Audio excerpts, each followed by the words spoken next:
day, everyone, and welcome to Sustain Podcast Episode 2.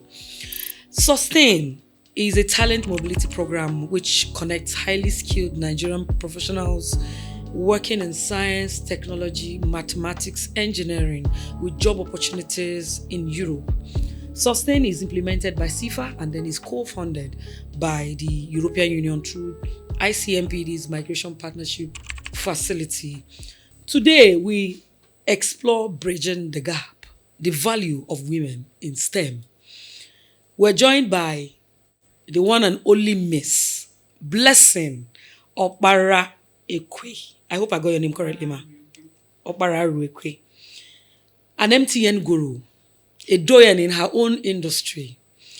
Blessing Okpararuekwe is a network and cloud engineer at MTN Nigeria, specializing in IP networks, VoIP, cloud platforms, DevOps, etc. I can go on and on and on. You're welcome, Blessing. Thank you for having me. Yes, you're welcome. From your experience, what strengths do women working in STEM bring to the workforce? Okay, thank you for that question. So, from my experience as a network engineer working in telecom, Nigerian women in STEM bring a unique mix of resilience, adaptability, and strong problem-solving skills, collaboration, communication. I can go on and on and on. So, to buttress this point, right, for adaptability and strong problem-solving skills, women in STEM in Nigeria are trained from a very harsh background with limited resources, with need for immediate and strong problem-solving skills. So they tend to self-develop themselves. They tend to, do the extra mile, go the extra mile to prove themselves worthy of being in STEM. So this creates like a critical thinker, an engineer that thinks so fast. Being an engineer, being a core and access network engineer, when you see issues or challenges, you don't panic. You look at it critically, troubleshoot, and then find a way to solve your problem and move on. So this helps create strong engineers that have high problem-solving skills. Again, women are very, very, very reliable, and they also have this ownership spirit. So bringing this to STEM, it creates women that are accountable, women that pay attention to details, and women that are able to scale a project from start to finish.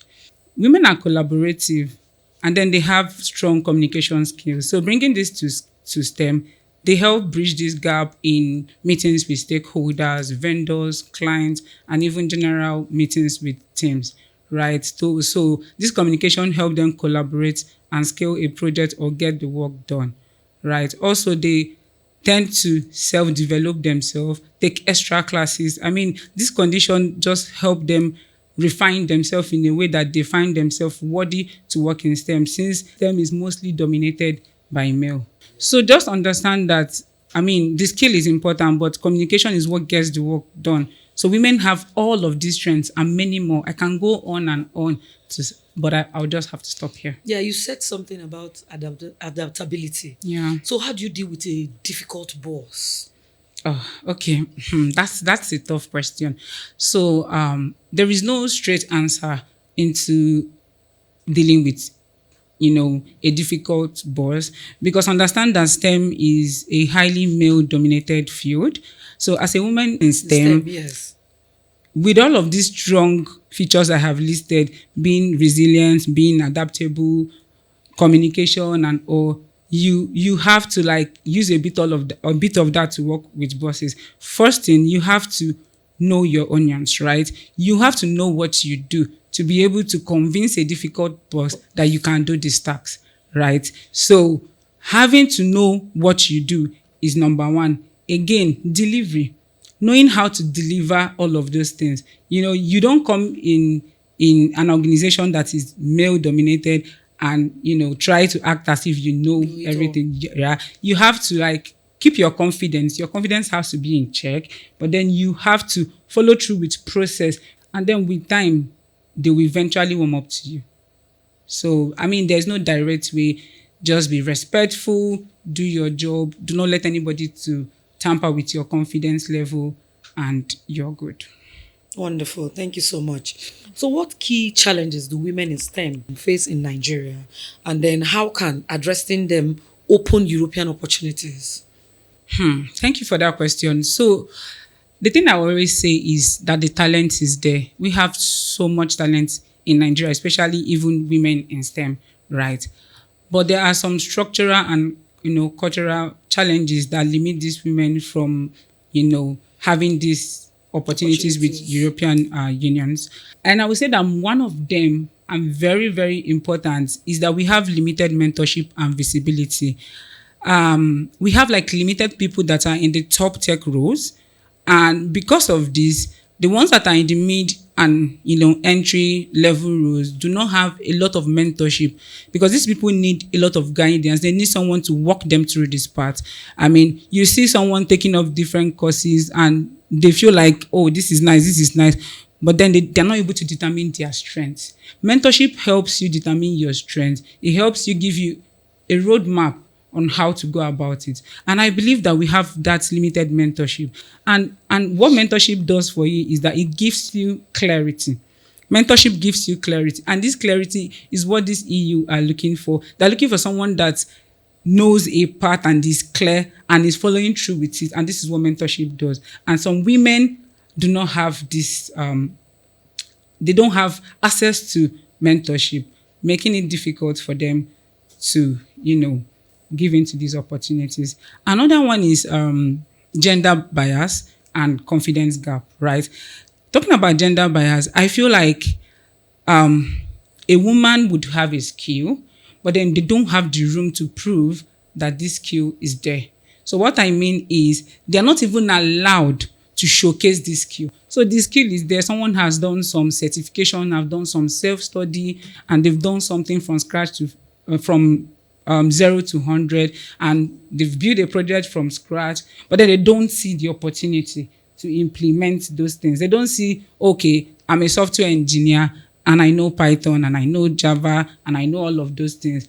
And then they apply for jobs, but they look at the profile. This is a woman. I'm not sure she's fit. So they don't even give her that opportunity to get to the interview stage to prove that this skill is what she has, right? And also they tend to look for ways to push these women to non-tech roles, because there is this, say that this is a man's world and this STEM is mostly male-dominated. Okay. So what is a woman doing here? So I feel like that's part of the challenge as well. Yeah, you said something about gender bias. Have you encountered one, and how did it affect your confidence? Thank you for that question. So I will not say that directly I've encountered gender bias, because nobody tells you, I won't give you this job because you're not a woman. But then you read the rooms. Sometimes you come to an interview and you see male everywhere, and he's already dealing with your confidence that, bro, how do they pick me? How do they pick me and leave this male? So sometimes you apply for a job, and you keep applying for a certain role, and you keep saying that these roles are being taken, and who are taking them? Men. So this thing affects the confidence level of these women. So I feel like women should be given opportunity. And I think I like what MTN is doing in that regard, because what they are doing in that regard, when they put out job opportunities there, they specifically tell you that male and female, even disabled, as far as you have the skills, we look beyond your gender or beyond whatever you are. Just come in with the skill that is required and get the work done. Thank you so much. Okay, so the last before and not the least, looking ahead, what steps can Nigerian institutions take to better prepare women graduates for STEM opportunities in Europe?